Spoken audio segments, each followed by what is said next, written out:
قاری صاحب آگے آ جائے۔ الحمدللہ نحمده ونستعینه ونستغفره ونؤمن به ونتوکل علیہ ونعوذ باللہ من شرور انفسنا ومن سیئات اعمالنا من یهده اللہ فلا مضل له ومن یضلله فلا هادی له ونشهد ان لا الہ الا اللہ وحده لا شریک له ونشهد أن سيدنا ومولانا محمدا عبده ورسوله أما بعد صدر محترم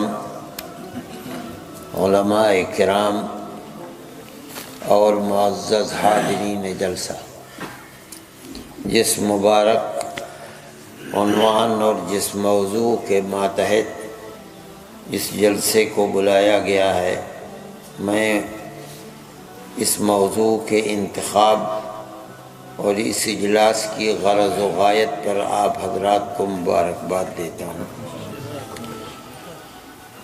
نبی کریم علیہ الصلاۃ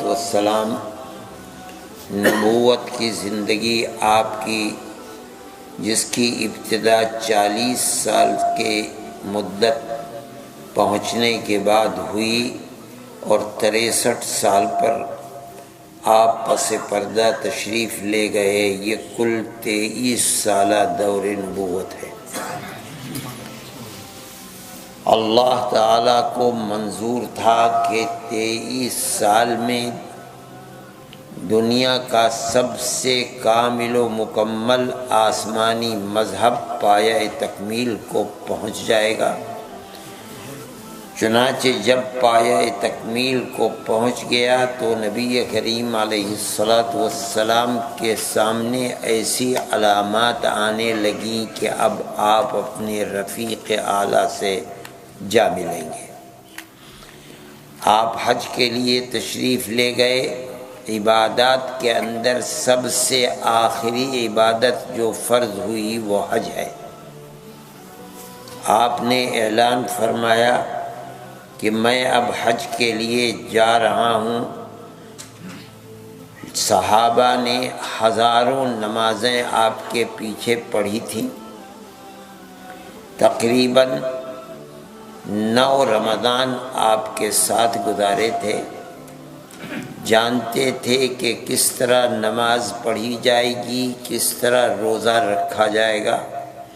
رسول اللہ صلی اللہ علیہ وسلم کو نماز پڑھتے دیکھا تھا، روزہ رکھتے دیکھا تھا، حج کرتے ہجرت کے بعد نہیں دیکھا تھا، یا یوں کہیے کہ فرض ہونے کے بعد حج کرتے ہوئے نہیں دیکھا تھا۔ جب مکہ فتح ہو گیا اور کعبۃ اللہ حکومت اسلامی میں آ گیا تو اب نبی کریم علیہ السلام نے پہلے سال حج نہیں فرمایا۔ ابوبکر صدیق رضی اللہ تعالی عنہ کو امیر حج بنا کر بھیجا، حضرت علی کرم اللہ وجہہ کو بعد میں۔ جو صورتحال تھی، جو معاہدے تھے، ان معاہدوں کے سلسلے میں سورہ براءت میں جو اللہ نے حکم دیا ہے اس کے مطابق اعلان کرنے کے لیے بھیجا۔ اور سن 10 کے اندر فتح مکہ کے 2 سال کے بعد اللہ کے نبی نے ارادہ فرمایا، تو چونکہ آپ یہ جان رہے تھے کہ یہ پہلا اور آخری حج ہے فرض ہونے کے بعد، میرا اس لیے صحابہ کی ایک بڑی تعداد ہونی چاہیے جو حج کے ارکان کو دیکھ لیں، کہاں کیا عمل حج کا کیا جا رہا ہے سمجھ لیں۔ نبی کریم علیہ السلام مدینہ منورہ سے صحابہ کی بڑی تعداد کے ساتھ نکلے۔ صحابہ دیوانوں کی طرح دائیں بائیں آگے پیچھے اور شور مچ رہا ہے، لبیک اللہم لبیک۔ یہ قافلہ ہے اور ایسا مبارک قافلہ ہے کہ جو لوگ اس قافلے کے اندر شریک ہیں، ہمارا ایمان اور عقیدہ ہے کہ اب رہتی دنیا تک اتنے پاک باز لوگ پیدا نہیں ہوں گے۔ پھر اس قافلے کی بلندی کا یہ حال ہے کہ خود قافلہ سالار نبیوں اور رسولوں کا سردار حضرت محمد صلی اللہ علیہ وسلم ان کے ساتھ ساتھ ہیں۔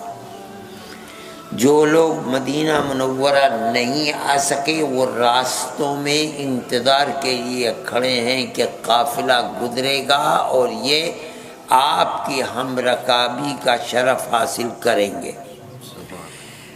احادیث میں آتا ہے کہ 4 تاریخ کو ذی الحجہ کی یہ قافلہ اپنے سپہ سالار حضرت محمد صلی اللہ علیہ وسلم جو میر کارواں بھی ہیں ان کے ساتھ پہنچے ہیں۔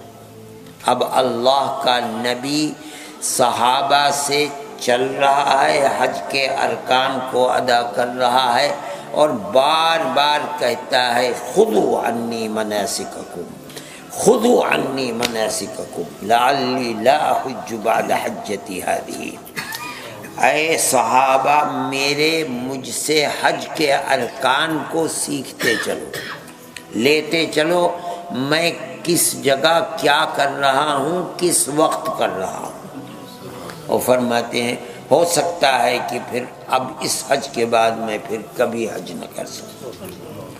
صحابہ کرام رضوان اللہ علیہم اجمعین دیوانوں کی طرح آپ سے حج کے طریقے کو سیکھ رہے ہیں اور سیکھتے چلتے ہیں۔ آپ اگر حدیث کی کتابوں کو پڑھیں گے تو پتہ چلے گا کہ صحابہ نے کس غور کے ساتھ اللہ کے نبی کی اس ہدایت کے بعد آپ کے افعال حج کو دیکھا ہے اور محفوظ کیا ہے۔ صحابی کہتا ہے کوئی آپ کے تمام ارکان کے انا اعلمکم بصلاۃ رسول اللہ صلی اللہ علیہ وسلم، میں اللہ کے نبی کی نماز کیسی تھی اوروں کے مقابلے میں زیادہ جاننے والا ہوں۔ صحابہ اور تابعین اکٹھے ہو جاتے تھے، بتاؤ کیسے، وہ سناتے تھے اور اس کی تصدیق کرتے تھے۔ کوئی کہتا ہے انا اعلمکم بحج رسول اللہ صلی اللہ علیہ وسلم، اور پورے ایک ایک 2 1.5 صفحے کی روایت کو بیان کرتے چلے جاتے ہیں۔ نبی کریم علیہ الصلاۃ والسلام نے مینا کے اندر ایک تقریر فرمائی، صحابہ تو دیوانوں کی طرح جمع تھے، اور وہ تقریر کیا ہے، اگر احادیث کو دیکھا جائے تو ایسا لگتا ہے کہ نبی کریم علیہ الصلاۃ والسلام نے جو سمجھ رہے ہیں کہ بس اب میں دنیا سے جانے والا ہوں، اس لیے کہ قرآن کی آیت نازل ہو چکی کہ آج ہم نے تمہارے دین کو مکمل کر دیا۔ آپ نے ایسا لگتا ہے کہ اس تقریر کے اندر 23 سالہ دور نبوت میں جو اہم تعلیمات تھیں، جو سبق صحابہ کو دیے تھے، آپ نے مختصر انداز میں ان کو دہرا دیا۔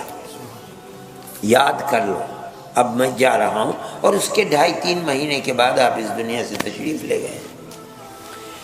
آپ نے وہاں اس تقریر کے بعد صحابہ سے فرمایا الا هل بلغت، مجھے بتاؤ کہ کیا میں نے جو اللہ کی امانت میرے پاس تھی، دین محمدی، کیا میں نے وہ دین تم تک پہنچا دیا یا نہیں پہنچایا؟ صحابہ نے بیک زبان عرض کیا یا رسول اللہ بلا، آپ نے دین پورا پہنچا دیا۔ اللہ کے نبی نے انگلی اس طرح اٹھائی اور 3 مرتبہ فرمایا اللہم اشہد، اللہم اشہد، اللہم اشہد، اے اللہ ان کے گواہ بن جائیے، اے اللہ ان کے گواہ بن جائیے، اے اللہ ان کے گواہ بن جائیے۔ مطلب یہ ہے کہ جو امانت آپ نے میرے سپرد کی تھی، جن کو پہنچانی تھی، میں نے ان کو پہنچا دیا، ان کے علاوہ تو کوئی اور امین ہے نہیں۔ اس کا مطلب یہ ہوا کہ نبی کریم علیہ الصلوۃ والسلام مطمئن ہیں کہ میں نے اللہ کی امانت جو حقدار تھے ان کو پہنچا دی، اور جو لوگ حقدار تھے ان سے آپ نے تصدیق کرا لی، اور تصدیق کرانے کے بعد اللہ کو گواہ بنا رہے، اے اللہ آپ گواہ بن جائیے، کل قیامت کے دن میرا دامن بالکل پاک و صاف ہے، اور جو آپ نے مجھے دیا تھا، جن لوگوں تک پہنچانے کے لیے دیا تھا، میں نے رات اور دن جو محنت کر سکتا تھا وہ کر کے ایک جماعت ایسی پیدا کر دی کہ جو اس امانت کے اٹھانے اور تحمل کی اہل بن گئی ہے، اور وہ جماعت آپ کے سامنے ہے، وہ زبان سے اقرار کر رہی ہے کہ آپ نے ہمیں امانت پہنچا دی، اے اللہ آپ گواہ بن جائیے۔ اللہ کو گواہ بنا کر آپ تھوڑے دن دنیا میں رہے، اس کے بعد پس پردہ تشریف لے گئے، لیکن تشریف لے جانے کے بعد ایسی ایک جماعت بنا کر گئے ہیں کہ جو آپ شخصیت کے ارد گرد، آپ کے دین کے ارد گرد اتنا بڑا قلعہ ہے کہ جب تک وہ اپنی جگہ موجود ہے اور وہ لوگ ثقہ ہیں، عادل ہیں، اور ہمارا ایمان ہے کہ وہ قیامت تک پیدا ہونے والے ہر طبقے سے زیادہ بلند و برتر ہیں، جب تک اس جماعت نے چاروں طرف سے آپ کی ذات کو اور آپ کے دین کو گھیرے میں لے رکھا ہے، دین کا کچھ بگڑتا نہیں۔ وہ اتنے بلند و برتر اور مضبوط پہاڑ ہیں کہ ان کے ہوتے ہوئے دین پر شب خون نہیں مارا جا سکتا۔ اسی لیے ہر باطل دنیا کے اندر جب نقب لگانا چاہتا ہے تو سب سے پہلے صحابہ کی ثقافت پر حملہ کرتا ہے۔ جب تک ان کی ثقافت پر حملہ نہیں ہوگا اس وقت تک دین کا کچھ نہیں بگڑ سکتا۔ قرآن کو لانے والے وہی ہیں، قرآن کو آپ سے لے کر منتقل کرنے والے وہی ہیں، الفاظ قرآن کو آپ سے لے کر منتقل کرنے والے الی یوم القیامہ۔ قرآن کے الفاظ میں مراد خداوندی کیا ہے، اللہ کیا فرمانا چاہتا ہے، آپ سے سیکھ کر منتقل کرنے والے قیامت تک وہی لوگ ہیں۔ سارا دین حدیث، ہر چیز کو رسول اللہ سے لے کر اور آج تک اور آج کے بعد قیامت تک وہی لوگ منتقل کرنے والے ہیں۔ جو طبقہ یعنی اہل سنت والجماعت ان کو قابل اعتماد مانتا ہے، رسول اللہ کا صحیح امین مانتا ہے، اس کے نزدیک آج سے 1400 سال پہلے جیسا قرآن تھا آج بھی ویسے ہی اور قیامت تک ویسے ہی رہے گا۔ ہاں وہ لوگ جب ان کو ثقہ نہیں مانیں گے تو اس وقت دین کی دیواریں ٹوٹنے لگیں گی۔ اسی لیے علامات قیامت میں ایک حدیث میں نبی کریم علیہ الصلوۃ والسلام نے فرمایا اذا فعلت امتی 15 خصلة حل بها البلاء، میری امت جب 15 کام کرنے لگے گی تو امت پر رحمت کے دروازے بند ہو جائیں گے، مصیبتوں کے پہاڑ ٹوٹنے لگیں گے۔ تو صحابہ نے عرض کیا کہ یا رسول اللہ وما ہی، یہ کیا ہے، ہمیں بتائیے تاکہ ہم ان کے خلاف جہاد کرتے رہیں، اپنے معاشرے میں ان کو نہ گھسنے دیں، یعنی بالفاظ دیگر اللہ کی رحمت کے دروازے کو بند نہ ہونے دیں۔ تو نبی کریم علیہ الصلوۃ والسلام نے ایک ایک کر کے صحابہ کو بتلائی ہیں۔ اس کے آخر کے اندر ایک چیز فرمائی وہ بڑی اہم چیز ہے. فرمایا اور جب تم دیکھو وَلَعَنَ آخِرُ هَذِهِ الْأُمَّةِ أَوَّلَهَا، جب امت کے بعد کے آنے والے بالکل جو چوٹی پر امت میں بیٹھتے ہیں ان کے اوپر لعنت بھیجنے لگے. سمجھ لو کہ اللہ کی رحمت کے دروازے بند. کیا مطلب؟ یہ دین قرآن اور جس دین کو میں لے کر آیا ہوں یہی تو اللہ کی رحمت کے دروازے کو کھولنے والا ہے. جب جو لوگ دین کو لے کر آئے ہیں وہی ناقابل اعتماد قرار دے دیے جائیں گے، بلکہ مشرک اور کافر اور فاسق اور فاجر العیاذ باللہ کہا جائیں گے. اس کا مطلب یہ ہے کہ اب خدا کی رحمت کے دروازے بند ہو گئے. اگر وہ ناقابل اعتماد تھے تو کوئی بتائے قرآن کیسے قابل اعتماد ہو گیا؟ اگر وہی ناقابل اعتماد تھے تو بخاری، مسلم، ابو داؤد، ترمذی، نسائی، ابن ماجہ، موطا ان کی کیا حقیقت ہے؟ ان سب کی بنیاد تو صحابہ کرام رضوان اللہ علیہم اجمعین ہی ہے، جنہوں نے رسول اللہ صلی اللہ علیہ وسلم کی زبان مبارک سے قرآن و حدیث کو سنا اور پتھر کی لکیر کی طرح محفوظ کر لیا. اور وہی لوگ ناقابل اعتماد ہو گئے. دین کہاں سے محفوظ رہے گا؟ دین تو محفوظ نہیں رہ سکتا. اللہ نے اسی بنیاد کے اوپر قرآن میں رضی اللہ عنہم ورضوا عنہ اعلان کر دیا وہ اللہ سے راضی ہیں اور اللہ ان سے راضی ہے. اور ایک بات، ان لوگوں نے دین کو لیا، یہ اللہ کے نبی سے سب سے زیادہ اللہ کے بعد اللہ کے نبی ان کے محبوب تھے، ان سے محبت کرنے والے تھے. ہمارے دل کے اندر یہ جذبہ امڈتا ہے کاش کہ ہم مدینہ منورہ میں ہوتے اور ہم وہیں مر جاتے اور وہیں کی زمین کا پیوند بن جاتے جہاں ہمارے محبوب آرام فرمانے. ہونا یہ چاہیے تھا کہ جب اللہ کے نبی مدینہ منورہ میں پس پردہ تشریف لے گئے اور آرام فرما رہے، ہر صحابی ہاتھ پیر توڑ کر یہیں بیٹھ جاتا اب ہم بھی یہیں مریں گے اور کل کو قیامت کے دن اللہ کے نبی کے ساتھ یہیں سے اٹھیں گے. یہ جذبہ ہونا چاہیے تھا. مگر محدثین فرماتے ہیں کہ صحابہ میں مدینہ منورہ میں مر کر دفن ہونے والے کم ہیں بمقابلہ ان کے جو باہر جا کر کے مرے ہیں.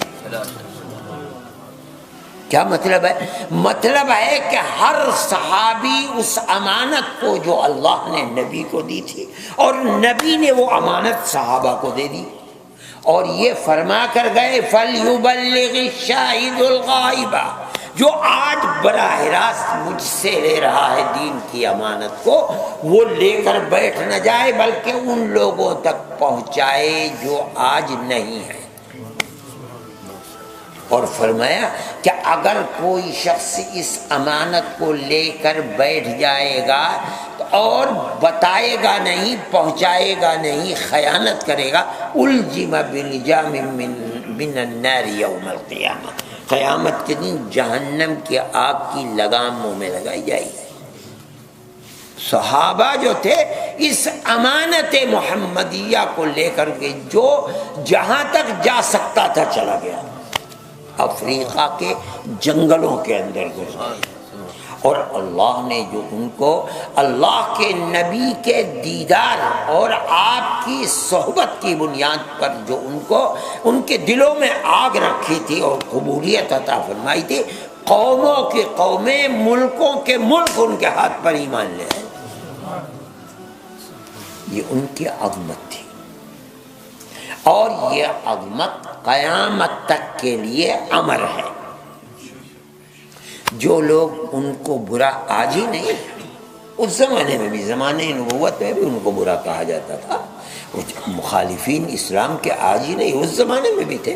قرآن کہتا ہے وَإِذَا قِيلَ لَهُمْ آمِنُوا كَمَا آمَنَ النَّاسِ، جب ان کفار سے، منافقین سے کہا جاتا ہے کہ آمنوا کما آمن الناس، جیسے لوگ ایمان لائے ہیں تم بھی ایمان لے آؤ. لوگوں سے کون مراد ہے؟ جو ایمان لائے۔ ایمان لانے والے کون لوگ تھے؟ صحابہ۔ تو کیا مطلب ہے؟ جب ان سے کہا جاتا ہے کہ اصحاب رسول اللہ کی طرح ایمان لاؤ، تو کیا کہتے ہیں؟ کہتے ہیں انؤمن کما آمن السفہاء، کیا ہم اس طرح ایمان لائیں جیسے یہ تھیتلی عقل کے، کم عقل بے وقوف لوگ ایمان لائے ہیں؟ کن کو کہتے تھے بے وقوف؟ اب دیکھیے اللہ کو کتنا برا لگا، کہا تو جا رہا ہے صحابہ کو، لیکن اللہ کو اتنا برا لگا، اتنا برا کہ جواب کیا دیتے؟ پہلے اللہ کان کھول کر سن لو، دیکھیے اندازہ دیکھیے، کان کھول کر سن لو، ان حرف تحقیق ہے، تحقیق یہی ہے جو میں کہہ رہا ہوں، کان کھول کر سن لو، امر محقق یہ ہے کہ ہم، وہ، پھر ہم کے بعد ایک اور ہم لا رہے ہیں تاکید کے لیے، الا انہم ہم السفہاء، ہونا چاہیے تھا الا انہم السفہاء، نہیں کہہ رہے ہیں، فرما الا انہم ہم السفہاء، وہی۔ پھر جو عربی جانتے ہیں وہ جانتے ہیں، اصل یہ ہے کہ مبتدا معرفہ اور خبر نکرہ ہونا چاہیے تھا الا انہم سفہاء، اس کے بجائے تاکید لائے ہم اور پھر اس کے بعد سفہاء کے اوپر الف لام لائے، یہ تاکید اور حصر کا، وہ ہاں وہی بے وقوف،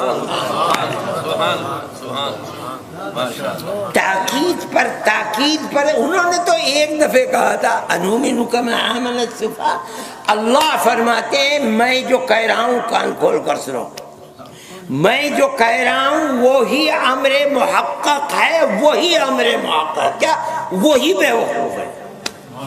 اچھا آگے چل کے اس سب سے آگے فرماتے ہیں وَلَكِنْ لَا يَعْلَمُونَ، کیا مطلب ہے؟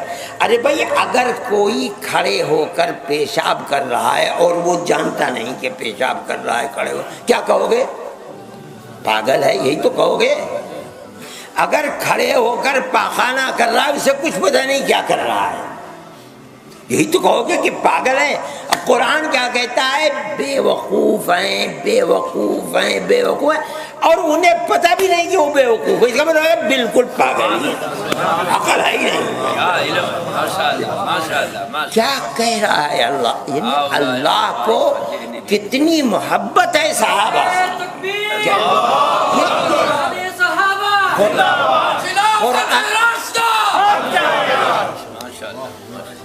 قرآن کی طرز تعبیر کو دیکھیے، اس کو کتنا برا لگا ہے کہ صحابہ کو، علم نبوت کے جو سب سے بڑے امین ہیں، اور وہ علم نبوت جس کی حکومت الی یوم القیامہ چلے گی، اب کوئی دوسرا نبی آنے والا نہیں ہے جو قیامت کے اندر جنت کا ٹکٹ کوئی دے کچھ نہیں، اب تو جو آپ نے ٹکٹ دیا ہے وہی الی یوم القیامہ چلے گا، اور اس کے امین صحابہ، یہ پاگل ان کو کہتے ہیں سفہاء۔ قرآن کہتا ہے کہ وہ تو پاگل ہیں، انہیں پتہ ہی نہیں کچھ۔ میرے بھائی یہ عظمت ہے صحابہ کی، صحابہ کی یہ عظمت جب تک مومن کے دل کے اندر ہے وہ راہ حق کے اوپر ہے، وہ معیار حق ہیں۔ اہل سنت والجماعت کا عقیدہ، اگرچہ لوگ یہ کہتے ہیں کہ رسول خدا کے سوا کوئی معیار حق نہیں ہے، کہتے ہیں لوگ یہ، مگر قرآن تو یہ کہتا ہے اور حدیث کے وہ معیار حق ہیں۔ قرآن کہتا ہے فَإِنْ آمَنُوا بِمِثْلِ مَا آمَنْتُمْ بِهِ فَقَدِ اهْتَدَوْا، اگر لوگوں کا ایمان ان کا ایسا ہے جیسا تمہارا ایمان ہے اے محمد اور اے اصحاب محمد، فَقَدِ اهْتَدَوْا، تو وہ ہدایت پر ہے۔ اگر ان کا ایمان تمہارا جیسا ایمان نہیں ہے تو وہ ہدایت کے اوپر نہیں ہے۔ اس کا کیا مطلب ہے؟ معیار حق کا تمہارا ایمان ہے۔ قیامت تک اگر کسی کا ایمان تمہارے ایمان کیا، اللہ نے سرٹیفکیٹ دے دیا فقط اہتدوا۔ اس لیے اہل سنت والجماعت کا تو مسلک یہی ہے کہ صحابہ معیار حق ہیں۔ کوئی اگر ان کو فاسق و فاجر العیاذ باللہ کہتا ہے، میں کہوں گا قرآن سے وہی فاسق ہے، وہی فاسق ہے اور وہ پاگل ہے۔ میں نہیں کہہ رہا ہوں، قرآن کا انداز تعبیر یہی ہے۔ کوئی کہتا ہے وہ معیار حق نہیں ہے، میں کہتا ہوں وہی معیار حق ہے۔ اللہ کے نبی نے بھی فرما دیا ما انا علیہ واصحابی، فرمایا 73 فرقے ہوں گے، اور جگہ 72 ہوئے، میرے یہاں 73 فرقے ہوں گے، کلہم فی النار الا واحدۃ۔ صحابہ نے عرض کیا من ہم یا رسول اللہ، وہ کون ہے؟ اللہ کے نبی نے نہیں بتلایا۔ کون ہے کا مطلب تو یہ ہوتا کہ بھئی صحابہ ہیں یا تابعین ہیں، تبع تابعین ہیں، کون ہیں؟ عرب کے لوگ ہیں، عجم کے لوگ ہیں کہ نہیں؟ نہیں فرماتے۔ جواب جو ہونا چاہیے تھا من ہم کا، وہ جواب رسول اللہ نے نہیں دیا۔ تو پھر کیا فرمایا؟ کون ہے کون نہیں ہے اس کی کوئی بحث نہیں، عرب اور عجم کی بات یہ ہے وہ طریقے کو جو اپنائے گا وہی جنتی ہوگا، جو نہیں اپنائے گا وہ جہنمی ہے۔ وہ طریقہ کیا ہے؟ ما انا علیہ واصحابی، جس پر میں ہوں اور میرے صحابہ۔ یہ کوئی بحث ہی نہیں کہ آج یا کل یا عرب یا عجم، اس سے کوئی بحث نہیں۔ بحث یہ ہے کہ جنت تک پہنچانے والی چیز جہنم سے بچانے والا راستہ ہے کیا؟ وہ ایک ہی راستہ ہے، چاہے کوئی اپنا لے، آج اپنا لے، کل کو اپنا لے، 1400 سال کے بعد اپنائے، 2000 سال کے بعد آئے، عرب اپنائے یا عجم اپنائے، وہ ایک ہی راستہ ہے۔ اور وہ کیا ہے؟ رسول اللہ اور اصحاب رسول اللہ کا۔ رسول اللہ کہہ سکتا تھا میرا راستہ، نہیں فرمایا۔ جو لوگ سب سے پہلے امین ہیں اور جو اپنی موت سے پہلے اتنی مضبوط بنیاد بنا دیں گے اسلام کی کہ قیامت تک ہر باطل اکھاڑنا چاہے گا، باطل مٹ جائے گا، مگر وہ تو بنیاد اکھڑے گی نہیں۔ وہ کون لوگ ہیں؟ وہ صحابہ۔ اس لیے اور یہ کہ صحابہ جس راستے کو اختیار کریں گے وہ میرا ہی ہوگا، مجھ سے ہٹ کر نہیں۔ یہ اتنی بڑی شہادت ہے کہ اس سے بڑی شہادت کوئی اور نہیں ہوتی۔